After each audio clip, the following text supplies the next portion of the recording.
أعوذ بالله من الشيطان الرجيم بسم الله الرحمن الرحيم بسم الله الرحمن الرحيم ഏറ്റവും ചെറിയ ഖുർആൻ, അതിന് നേരെ വലുത്, പിന്നെയും വലുത്, കയ്യിലേന്താവുന്നതിൽ വെച്ച് ഏറ്റവും വലുത്, ഇങ്ങനെ തുടങ്ങി വിവിധ തരം ഖുർആനുകളുടെ ശേഖരണങ്ങളുണ്ട് കൊടുവള്ളി കരീറ്റിപ്പറമ്പിലെ തജ്വീദ് പഠന കേന്ദ്രമായ ബൈത്തുൽ ഖുർആനിൽ. സമസ്തയുടെ ചീഫ് കാരിയും ഖുർആൻ പണ്ഡിതനുമായിരുന്ന മർഹൂം KV അബ്ദുറഹ്മാൻ മുസ്ലിയാരുടെ നാമധേയത്തിൽ ഉള്ളതാണ് ഈ ബൈത്തുൽ ഖുർആൻ. ഖുർആൻ പഠന കേന്ദ്രം എന്നതോടൊപ്പം ഖുർആൻ മ്യൂസിയവും ഇവിടെ പ്രവർത്തിക്കുന്നു. ഖുർആൻ എങ്ങനെ ഓതാം, മഹറജുകളുടെയും ഹർഫുകളുടെയും സ്ഥാനം എവിടെ, ഉച്ചാരണങ്ങൾ എങ്ങനെ തുടങ്ങി ഖുർആനുമായി ബന്ധപ്പെട്ട വിവിധ പരിശീലനങ്ങൾക്കുള്ള ഉപകരണങ്ങളും ഈ കേന്ദ്രത്തിൽ ഉണ്ട്.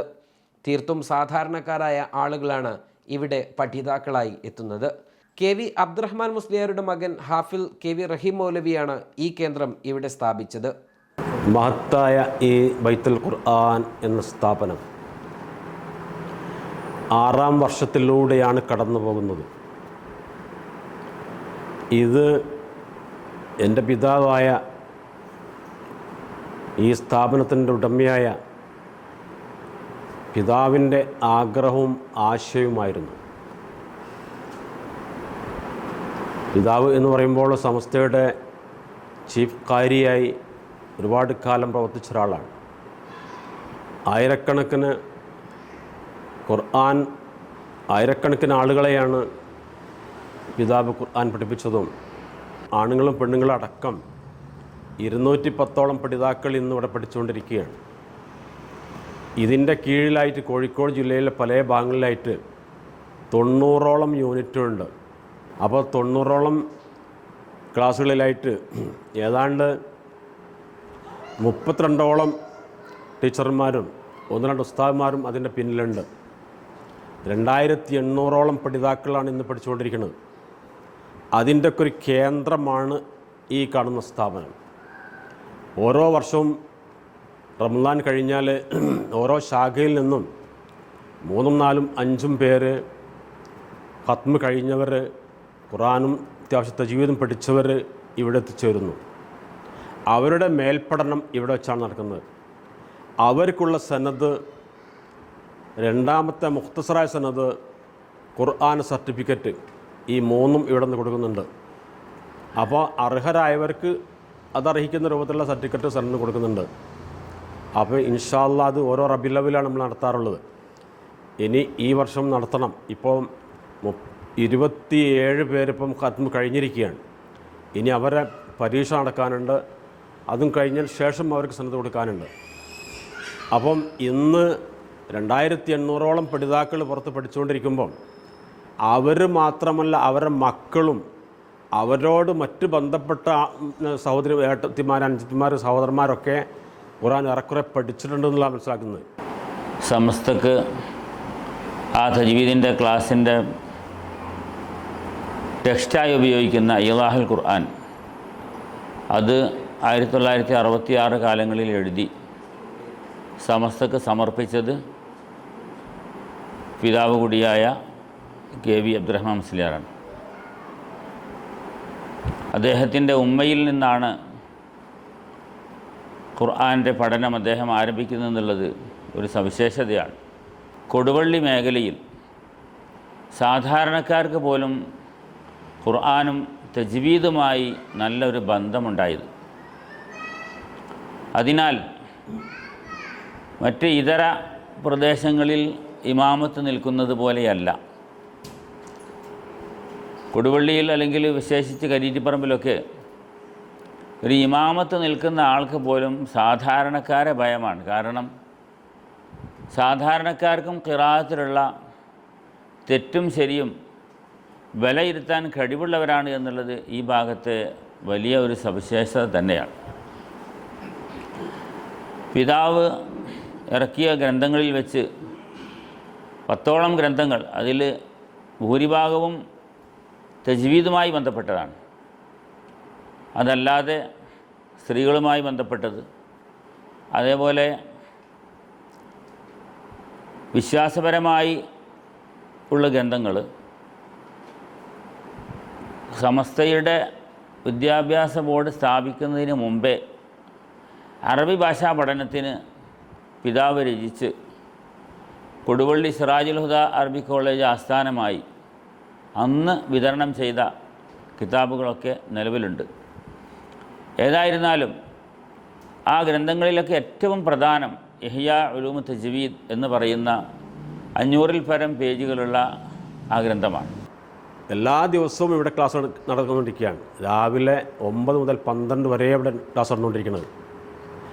അതിൽ ഒരുപാട് ആൾക്കാർ ഇങ്ങനെ പഠിക്കുന്ന ഖത്മ് ഓതിക്കൊണ്ടിരിക്കുകയാണ്. ഖത്മ് ഫാത്തിഹ മുതൽ നാസ് വരെ ഇവിടെ നിന്ന് ഓതണം. ഇവിടെ 3 ടീച്ചർമാരും 2 ഉസ്താദുമാരും ആണ് ഇവിടെ ജോലി ചെയ്തുകൊണ്ടിരിക്കുന്നത്. അത് എല്ലാ ദിവസവും. അതിലൊരു ഉസ്താദ് മാസത്തിൽ 1-2 ക്ലാസ്സിനാണ് ഇവിടെ വരുന്നത്. ഞാൻ എല്ലാ ദിവസവും ഇവിടെ തന്നെയുണ്ട്. പിന്നെ രാവിലെ സുബഹിൻ്റെ ശേഷം ക്ലാസ് ഉണ്ട്. അസറിൻ്റെ ശേഷം എല്ലാ വ്യാഴാഴ്ചയും അസറിൻ്റെ ശേഷം ഉസ്താദന്മാരുടെ ക്ലാസ് ഉണ്ട്. അതിൽ 5-6 ഉസ്താദന്മാരുണ്ട്.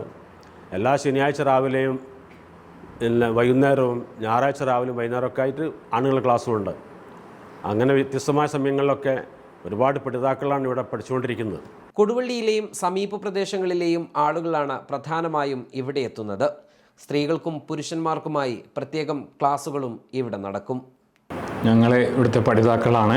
ഞങ്ങളൊക്കെ പ്രാഥമിക പഠനത്തിന് വേണ്ടി തന്നെ ഇവിടെ വന്നവരാണ്. ഞങ്ങൾ ആഴ്ചയിൽ മഗ്‌രിബിന് ശേഷം അല്ലെങ്കിൽ രാവിലെ സുബഹിക്ക് ശേഷം വന്ന ക്ലാസ്സിൽ പങ്കെടുക്കുന്നവരാണ്.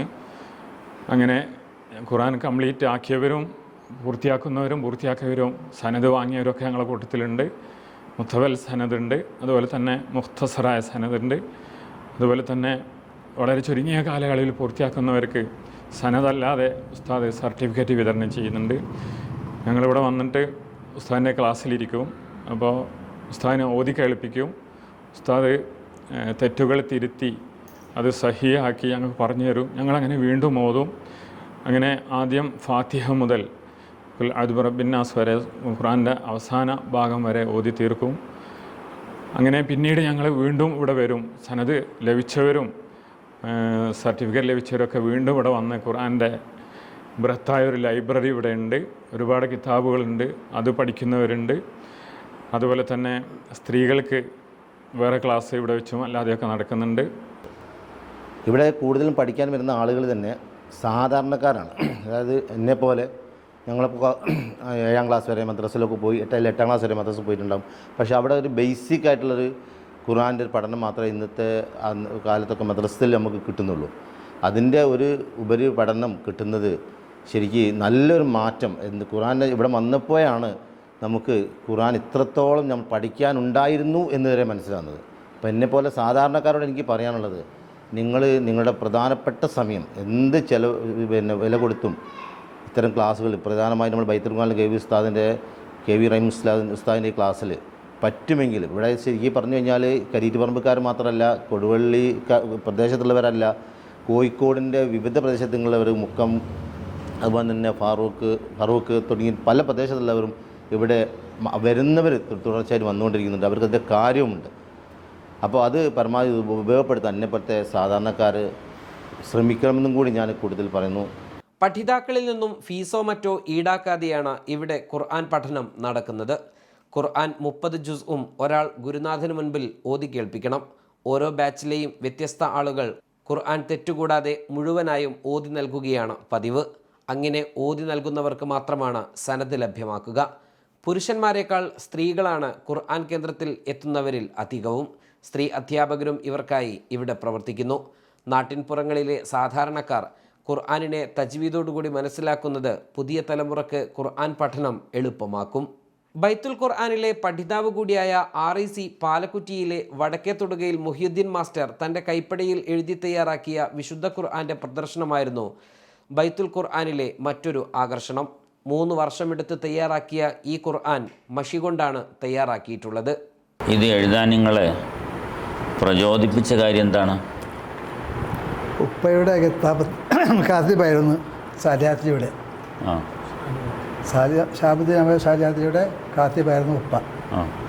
അദ്ദേഹം കടന്ന് പറയുന്ന വാക്കുകൾ നോട്ട് ചെയ്ത് പൂർണ്ണമായ ശേഷം അത് വായിച്ച് കേൾപ്പിച്ച് ഖത്ത് കണ്ടെങ്കിൽ അത് പരിഹരിച്ച് പിന്നീട് വൃത്തിയാക്കി എഴുതി. അങ്ങനെ എഴുതി കിതാബുകളാണ് അവിടുത്തെ കുതുബാനുള്ളത്. അപ്പം അത് വീട്ടിൽ നിന്നും ചിലപ്പോൾ എഴുതും. അപ്പം ഞാൻ ദിവസം നിന്നൊക്കെ വീട്ടിലെത്തിയാൽ അപ്പോൾ അവിടെ നിന്ന് അങ്ങനെ നോക്കി നിൽക്കും. കുറേ കാലം ഞാൻ നോക്കി നിന്നങ്ങനെ പിന്നീട് നമ്മൾ പഠിക്കുന്ന കിതാബിൽ തന്നെ ചില യാനത്ത് പുലത്ത് നോക്കിയിട്ട് ചിലതൊക്കെ എഴുതാനുണ്ടാവുമല്ലോ, അതൊക്കെ എഴുതാൻ അനുവാദം തന്നു. പിന്നീട് നക്ഷും അതേപോലെ റാത്തീബിൻ്റെ കിതാബ് ഇതൊക്കെ എഴുതാനുള്ള അനുവാദം കലമും പേനൊക്കെ തന്നു. അത് പിന്നെ ഉപ്പയാണ് ഇതിൻ്റെ പ്രചോദനം. ഇപ്പോൾ ദിവസം കഴിഞ്ഞ് വീട്ടിലേക്ക് വരുമ്പോഴൊക്കെ ഉപ്പ വീട്ടിൽ നിന്ന് ചില കാര്യങ്ങൾ എഴുതുമ്പോൾ അത് നോക്കി നിൽക്കുകയും അങ്ങനെ പിന്നീട് ക്രമേണ എഴുതാനുള്ള അനുവാദം തരികയും ചെയ്തു. ആ മഷിക്കുപ്പി ഇവിടെ ഉസ്താദിൻ്റെ ശേഖരത്തിൽ ഒരു കലമും മുള കൊണ്ടുണ്ടാക്കുന്ന കലമും ഉസ്താദിന് ഇവിടെ കൊടുത്തിട്ടുണ്ട്, അതിവിടെ കാണും. ഇതാണ് പഴയകാല എഴുത്തുകോൽ. ഇതുകൊണ്ടായിരുന്നു പഴയ കാലത്ത് കിതാബ് എഴുതലും ഖുർആൻ എഴുതലും മറ്റെല്ലാ എഴുത്തുകളും ഇത്തരത്തിലുള്ള പേന കൊണ്ടായിരുന്നു. പിന്നീടാണ് പരിഷ്കരിച്ച് പേനയിലേക്ക് എത്തിയത്. പഴയകാലത്ത് കലം എന്ന് പറയുന്നത് ഇതാണ്. അപ്പം ആ കാലഘട്ടത്തിൽ ഉപയോഗിക്കുന്ന മഷിക്കുപ്പി ഇതാണ്. ഇതൊരു ഓടിൻ്റെ പാത്ര. അത് ആ കാലത്തെ കൗതുകകരമായ ഒരു പാത്രമാണിത്. അപ്പോൾ ഇതുകൊണ്ടായിരുന്നു അദ്ദേഹം ആദ്യകാലത്തൊക്കെ പലതും എഴുതിയിരുന്നത്. ഞാൻ അദ്ദേഹത്തിൽ കാണുന്നത് ഇംഗ്ലീഷ് വർഷപ്രകാരം അദ്ദേഹത്തിന് 78 വയസ്സായി. അറബി വർഷപ്രകാരം അദ്ദേഹത്തിന് 83 വയസ്സാണിപ്പോൾ. അപ്പോൾ 80 വയസ്സ് മുതൽ അയാൾ എഴുത്ത് തുടങ്ങി 83-ലാണ് തീർത്തത്. കൈയും കാലമൊക്കെ വിറയൽ അനുഭവപ്പെട്ടു, ശാരീരികമായ ക്ഷീണം അനുഭവപ്പെട്ടു, കാഴ്ചക്ക് പ്രശ്നമുണ്ടായി. അപ്പോൾ ഒക്കെ ഞാനെന്താക്കി ആളെ തടഞ്ഞു വെച്ചു, നിർത്തരുത്, തുടങ്ങിയത് എന്താക്കണം, തീർക്കണം എന്ന് പറഞ്ഞാൽ. തുടങ്ങിയത് തീർത്തേ പറ്റുള്ളൂ. അങ്ങനെ ഇയാൾ ഇവിടെ എല്ലാം തുടങ്ങിയിട്ട് ഇത്രയും 2 വർഷക്കാലമായിട്ട് അദ്ദേഹം ഇവിടെ വന്ന് പഠിച്ചുകൊണ്ടിരിക്കുകയാണ്. എല്ലാ ഞായറാഴ്ചയും അദ്ദേഹം വരുന്നുണ്ട്. അദ്ദേഹത്തിൻ്റെ ഭാര്യ വരുന്നുണ്ട്, അദ്ദേഹത്തിൻ്റെ മകൾ വരുന്നുണ്ട്, അദ്ദേഹത്തിൻ്റെ അങ്ങനെ ഓല ഫാമിലി തന്നെ ഒരു 5-6 പേര് 6-7 പേര് ഇവിടുത്തെ പഠിതാക്കളാണ്. 2 പേര് ഖത്മ് കഴിഞ്ഞു, ഒരു സനത് വാങ്ങി, അതിന് വാങ്ങാനിരിക്കുകയും ചെയ്യുന്നുണ്ട്. അപ്പോൾ ഈ പ്രായത്തിൽ പോലും അദ്ദേഹം എന്താക്കി, എഴുതിയാണ്ട് തീർത്തു. ബൈക്ക് വെച്ചൊക്കെ അയാളിങ്ങനെ മുട്ടിക്കളിച്ചിരുന്നു, നിർത്തട്ടെ അപ്പൊക്കെ ഞാൻ തൊള്ളട്ടെ അയാളെ, നിർത്തരുത്, തുടങ്ങിയതിന് തീർക്കണം എന്ന് പറഞ്ഞു. അങ്ങനെ അയാൾ എന്താക്കി അവസാനം തീർത്തു എന്ന് പറയാം. ഇന്ന് ഞാൻ എൻ്റെ തിരുന്നപ്പോൾ ഞാൻ ചോദിച്ചു, അല്ല പക്ഷേ ഇനി നമ്മളെന്താ ഇതിനെന്ന് ചോദിച്ചേ. ഇത് 3 വർഷം കൊണ്ട് പൂർത്തിയാക്കി. 3 വർഷം കൊണ്ട് പൂർത്തിയാക്കി. അത് അതിനായിട്ട് ഇരുന്നതല്ല, പല കാര്യങ്ങളിലും ഇരുന്നിട്ട് അങ്ങനെയാണ്.